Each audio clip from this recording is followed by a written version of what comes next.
اولیاء کرام تو دنیا میں بہت ہوئے اور قیامت تک ہوتے ہی رہیں گے، لیکن اس میں کوئی شک نہیں کہ کرامتیں، کلامت اور تصرفات، اختیارات اور بعض خصوصیت کے اعتبار سے حضور پر نور سرکار غوث اعظم رضی اللہ تعالیٰ عنہ کو اولیاء کرام کی جماعت میں ایک خصوصی امتیاز حاصل ہے۔ سرکار غوث اعظم رضی اللہ تعالیٰ عنہ کی یہ وہ خاص خصوصیت ہے جو بہت کم اولیاء کرام کو حاصل ہوئی۔ یہی وجہ ہے کہ بہت سے اولیاء اللہ اپنے اپنے دور میں چاند کی طرح چمکے اور چند دنوں ان کی شہرتیں قبولیت کا ڈنکا بجتا رہا، مگر رفتہ رفتہ چودھویں کے چاند کی طرح ان کی اولیاء کرام کے ذکر اور شہرت کی روشنی گھٹتی اور کم ہوتی چلی گئی، یہاں تک کہ دنیا ان اولیاء کرام کے ناموں کو بھی بھول گئی، مگر حضرت محبوب سبحانی، غوث شمدانی، قطب ربانی، شہباز سمنانی، شیخ عبد القادر جیلانی رضی اللہ تعالیٰ عنہ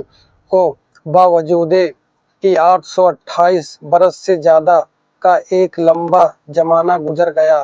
پھر بھی سرکار غوث اعظم رضی اللہ تعالیٰ عنہ کی شہرت کے آفتاب کو کبھی گرہن نہیں لگا، بلکہ ہمیشہ آپ کی ولایت کرامت کا ڈنکا دنیا جہان کے ایجاد کی راہ اور آج بھی حضور غوث اعظم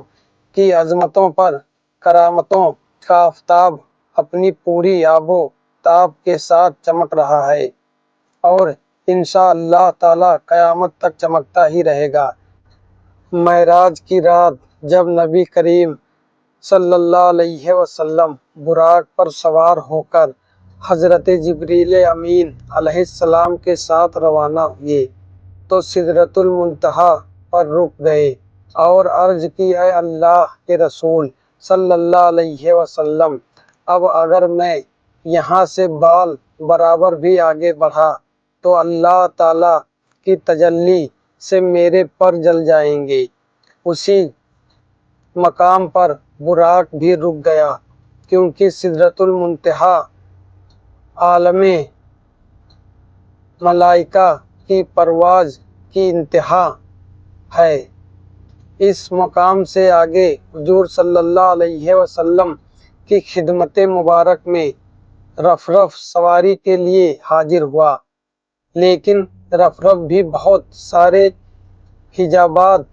طے کرنے کے بعد رک گیا، کیونکہ رفرف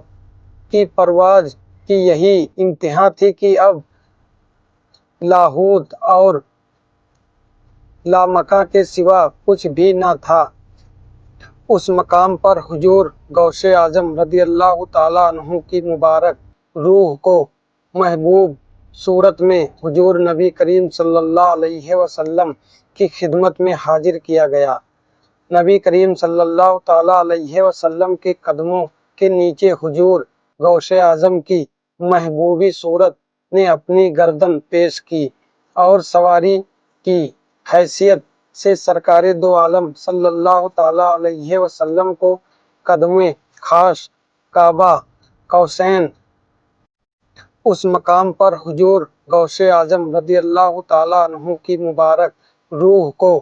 محبوب صورت میں حضور نبی کریم صلی اللہ علیہ وسلم کی خدمت میں حاضر کیا گیا۔ نبی کریم صلی اللہ تعالیٰ علیہ وسلم کے قدموں کے نیچے حضور غوث اعظم کی محبوبی صورت نے اپنی گردن پیش کی اور سواری کی حیثیت سے سرکار دو عالم صلی اللہ تعالیٰ علیہ وسلم کو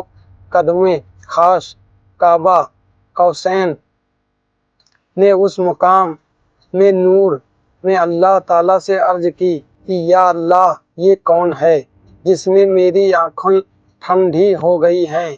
اللہ تعالیٰ نے ارشاد فرمایا، اے محبوب، تمہیں مبارک ہو کہ یہ محی الدین شیخ عبد القادر جیلانی کی روح ہے، جو تمہاری امت کے ایک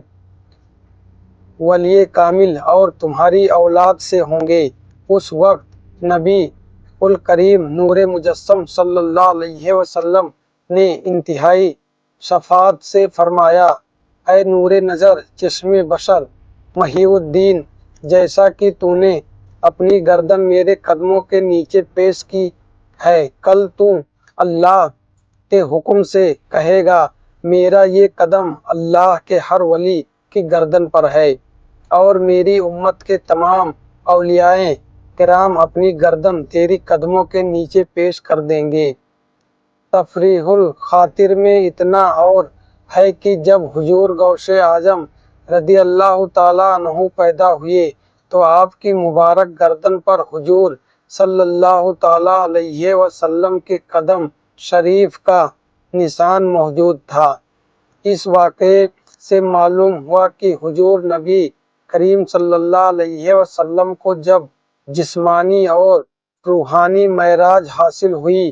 تو آپ کے ساتھ میں اور آپ کے صدقے میں حضور غوث اعظم رضی اللہ تعالیٰ عنہ کو روحانی معراج حاصل ہوئی، اور حضور غوث اعظم قاب قوسین اور ادنیٰ کے بھید سے بھی واقف ہوئے، جیسا کہ سلطان الہند حضرت خواجہ غریب نواز چشتی رحمۃ اللہ علیہ نے حضور غوث پاک کی شان میں اپنی ایک منقبت میں اسی واقعے کی طرف اشارہ کرتے ہوئے حضور غوث اعظم کی بارگاہ میں عرض کرتے ہیں۔